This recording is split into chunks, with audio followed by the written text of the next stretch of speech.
I wanted to start very conventionally with asking you, where does the idea really come from? As you know, I was living in many countries. I was living in Slovakia, in Hungary, in Czech Republic.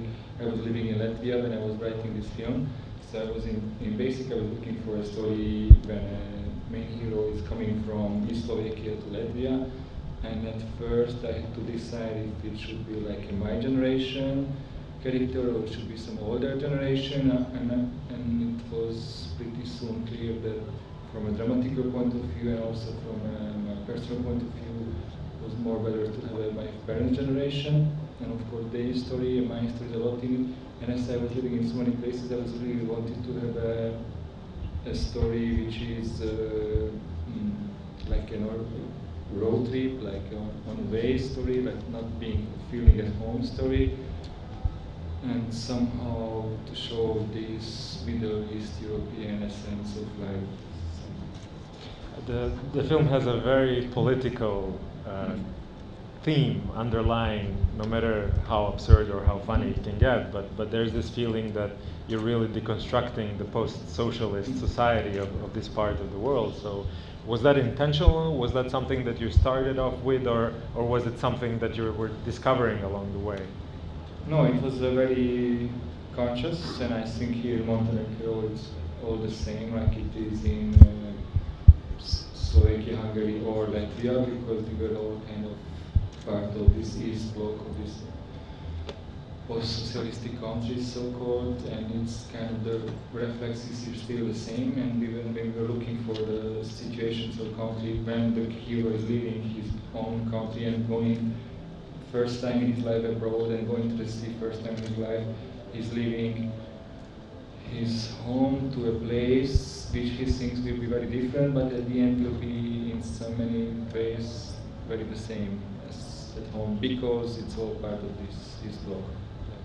I was really impressed with the cinematography of it. I immediately started searching who was the DP, and then I realized there's a big generational gap between you as a young filmmaker and him as a more experienced DP. But I would like you to tell me something about the process. Like, I feel that every shot is impeccable in terms of composition, of color, of structure, of dynamics of it. So what was the magic? What was the process?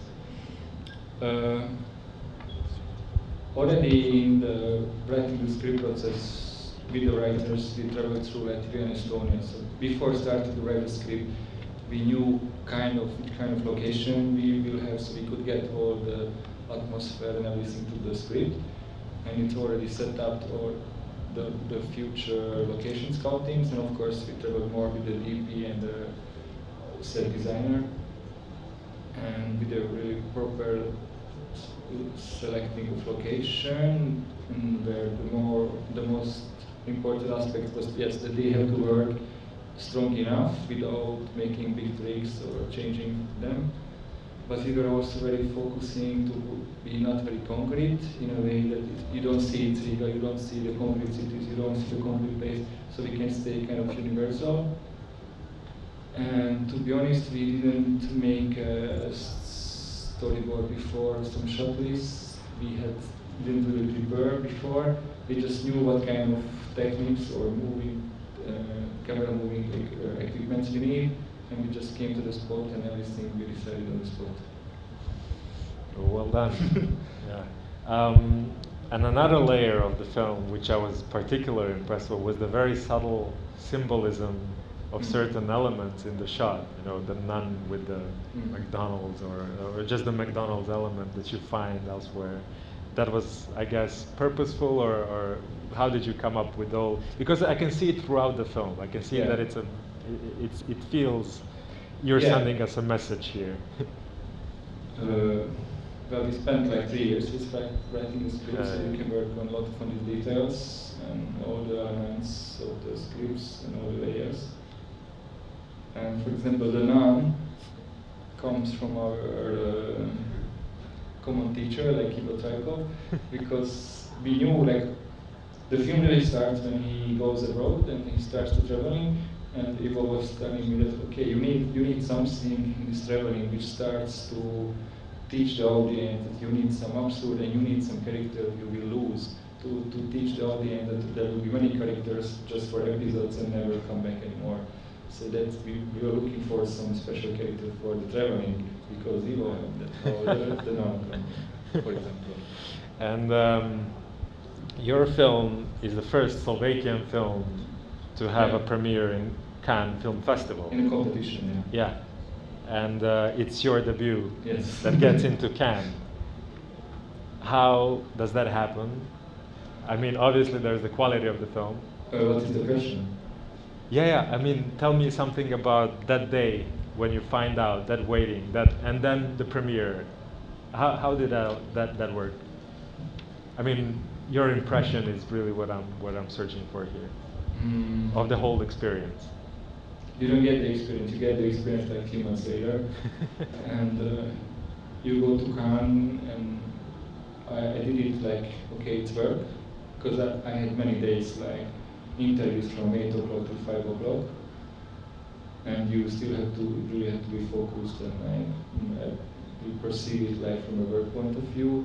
Anyway, you just lose your mind or something. So you really keep distance from what's happening because you focus on work, and slowly it's coming to me. But it's still very slowly. Well, congratulations! I'm very happy for the success of the film, and I'm very happy that you're here in Montenegro. Are there any questions from the audience that we can take right now? Ima li pitanja iz publike, možemo i da prevedemo pitanja ako je neko nesiguran na engleskom. Slobodno neka digne ruku ako postoji još nešto što vas zanima. Yeah, I said that. Anyway, what's next for you? We'll see. I'm working like on 3 projects now, so it's like really difficult to say what will be the next from them. Ako nema više pitanja, idemo onda na sljedeći film. Hvala svima na pažnji. Thank you, Gyorgy, for coming. I hope that we'll see a lot of your films here again. And good luck.